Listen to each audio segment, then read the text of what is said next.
misalnya dari ikhlas, mau sedih bilang gitu kan, tolong aja. Karena namanya pertolongan walaupun ada bayaran tapi dia pertolongan tetap ada.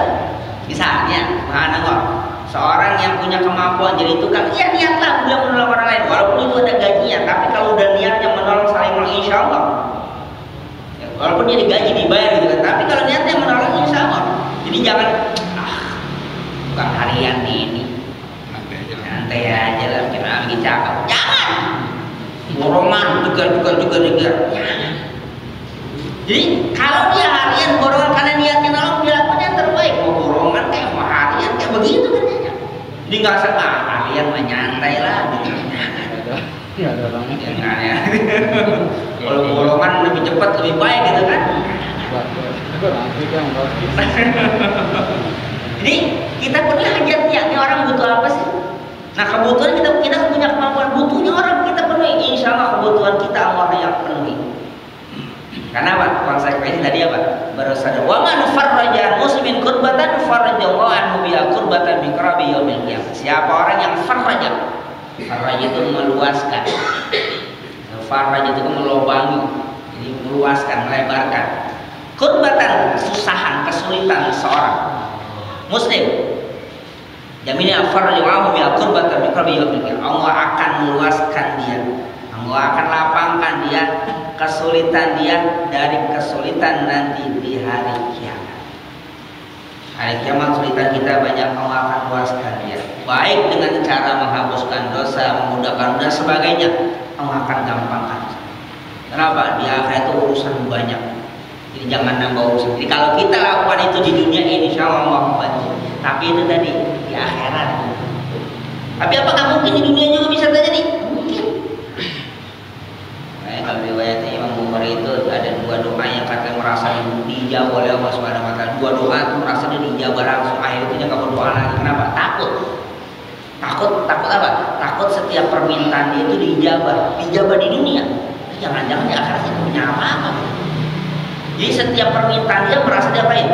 Dijawab, dikabulin. Kalau begini langsung begini, kalau begini langsung begini, kalau sedekah langsung lipat gandakan. Kata dia, nanti kalau saya di dunia semua ini dapat, di akhirat saya dapat apa? Kalau kita kan malah demen kan? Ya, kita malah demen. Dia malah takut. Lagi dikasih nih. Dia lagi dikasih, kalau kita udah ngambulin aja gitu kan? Ngambulin aja. Tapi jangan takut. Takutnya saya nanti kalau semua dipenuhi di dunia, pahala di dunia, semua di dunia, nikmat di dunia, di akhirat saya punya apa? Di akhirnya takut. Takut apa? Semua terpenuhi di dunia.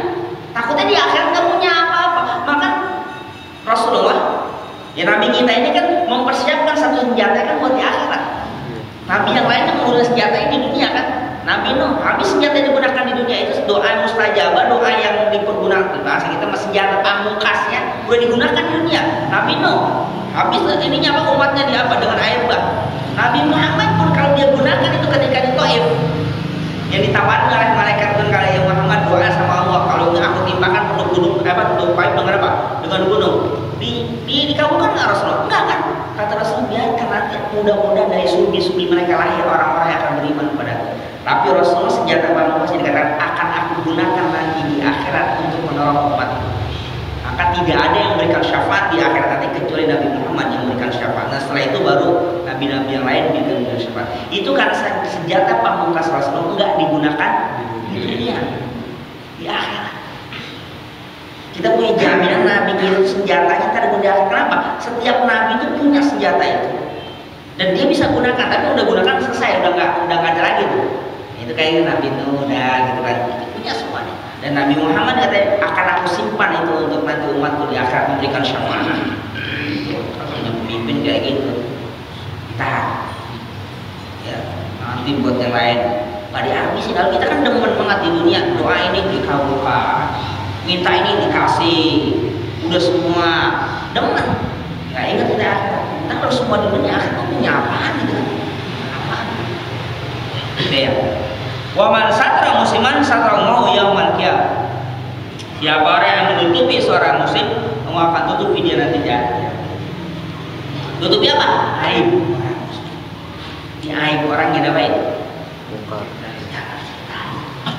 Kalau memang nggak ada kebutuhannya, nggak ada kepentingannya. Kalau ada kepentingannya boleh. Contoh, dengan ke pengadilan jadi saksi, itu untuk hukum boleh. Dua, untuk pernikahan boleh. Nah, kan masalah begini, kalau mau nikah sama seorang perempuan atau orang laki sama perempuan sama laki nih, itu kan nanya langsung kan biasanya subjektif, jawabannya suka dibohongin. Nah, nanya sama temennya, itu yang namanya si Pulana temen ente itu kayak gimana sih? Bilangin yang sejujurnya. Tuh orang suka ngambek. Cakep mukanya, kakinya bulan. Bilangin tuh nggak apa-apa. Karena itu jangan sampai nanti ketika dia terjadi pernikahan sudah ini baru ketahuan, nyesel. Nyesalan. Iya, juga jangan nanya sama langsung sama orangnya, bakalan cakep semua. Neng kayak gimana sih? Akan neng, wah bang saya mah saya mau makan apa adanya. Ada ayam yang saya makan, ada yang saya makan. Tempe enggak. Kalau tempe enggak gitu. Jangan nanya sama dia, itu pasti banyak bohongnya. Bahwa yang cakep-cakep tanya sama temennya. Tuh watak gimana? Jangan sama orang yang suka marah-marah suka ini itu boleh. Karena untuk kepentingan yang jauh aja ke depan gitu. Jangan sampai tengah jalan ya lagi ditanya cakep banget kan begini nih. Nah itu udah rusak dah tuh. Rusak gitu. Jangan sampai terjadi. Itu boleh. Tapi kalau mau sengaja membuka aib orang lain untuk menjatuhkan orang lain, jangan. Karena ditanya kagak apa kagak langsung yang ngomong ya sebulan nah orang nanya kagak. Kepentingan kagak langsung ngomong aja gitu. Langsung jatuh saya gitu kan. Jangan begini kagak jangan. Dia mau ngomong apa kayak kalau nggak ada urusan urusan dia. Mau cakep urusan dia. Ya sekarang mau cakep aja kan. Giliran mau ada sesuatu yang diinginkan cakep semua tuh. Saya mau begini urusan dia. Jangan dibuka-buka. Kenapa? Kita nggak ada kepentingan. Kalau kita tahu, ya untuk kita. Tapi jangan, maksudnya jangan diekspos lah gitu. Nah, jadi kalau kita tutupi aib orang lain, insya Allah Allah akan tutupi aib. Tapi sekali Allah tutupi aib kita, tidak ada seorang pun yang dapat membongkarnya. Tapi kalau Allah sudah bongkar aib kita, tidak ada seorang pun yang dapat menutupinya. Kalau kita punya aib, jangan ngomong-ngomong sama orang lain. Kalau Allah sudah tutupi. Sekarang saya kan bangga kan orang lain punya aib, bangga gitu. Kalau ngobrol-ngobrol punya aib. Nah, bapak ibu saya baru keluar dari penjara nih. Bis ngomongnya begitu. Dia kan baru masuk penjara kan jelek kan. Ngomong saya penjara nih, penjara karena membunuh, bangga banget.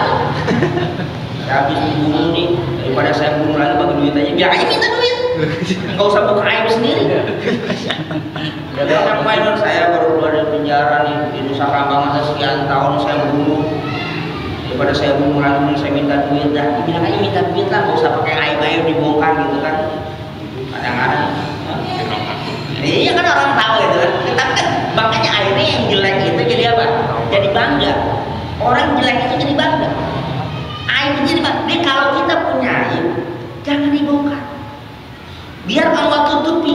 Bisa terjamin dengan tutupan yang cakep. Tapi kalau Allah sudah bongkar, nggak ada orang yang bisa nutupin ini. Tapi kalau udah nggak tutupin, biarin. Jangan dibongkar. Kalau kita mau tobat sama Allah Subhanahu Wa Taala, udah selesai urusan. Ya itu masa lalu gitu kan. Kita udah tobat masa lalu. Tapi jangan diulang pada masa yang akan datang. Nah itu sudah biarkan saja. Jangan mengungkit-ungkit. Kalau emang harus ketahuan juga Allah sudah bongkar, ya akan terbongkar juga. Nah nggak bisa ada ditutupin. Udah yang begitu kenyataannya. Jadi sebaiknya kita tutupin lah. Jangan. Ini kalau kayak begini nih kita amalin, insya Allah kampung kita aman dah, enak. Sama tetangga juga enak. Kalau ini kita amalin gitu kan. Dari banyak subuh jamaah, nggak menzolimi, saling melindungi, saling interaksi sosial yang baik, insya Allah enak. Nggak paling cemburutan, nggak gitu, insya Allah enak. Nah kan biasanya begitu. Dia ngomong aibnya, dia ngomong aibnya, udah akhirnya bongkar aib masing-masing. Ini ngomong begini, ini ngomong begini. Katanya sih umat Nabi Muhammad, tapi itu udah ngomongin maulid, jelekin orang. Jelekin orang. Nah, diadu mah. Orang-orang sedekah sekian nyumbangin, tentang orang kaya juga sekian. Ya, maulid tuh orang jelek-jelekin.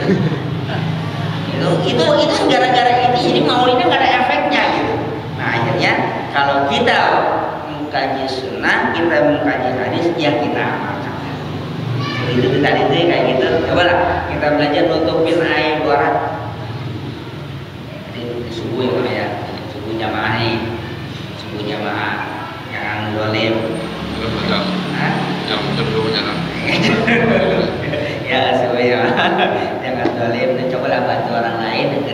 terakhir nih, tutupin aib orang lain. Kalian mah nggak perlu, jangan. Kalau kita udah baca di situ, min husni islamil mar'i tarkuhu ma la ya'ni, di antara bagus di Islam seseorang adalah tarkuhu ma la ya'ni, dia meninggalkan sesuatu yang nggak bermanfaat. Kalau dia ngomongin orang nggak ada manfaat, daripada dia ngomongin orang dia diam. As-sumtu hikmatun wa qalilun fa'ilu. Sumtu diam itu hikmah, wa qalilun fa'ilu, tapi yang lakuin sedikit. Kata Rasulullah itu as-sumtu hikmatun, diam itu hikmah, tapi wa qalilun fa'ilu, yang lakuin sedikit.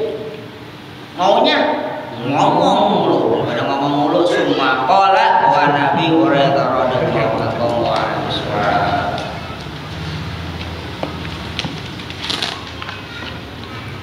Al-Fatihah.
Subhana rabbika rabbil izzati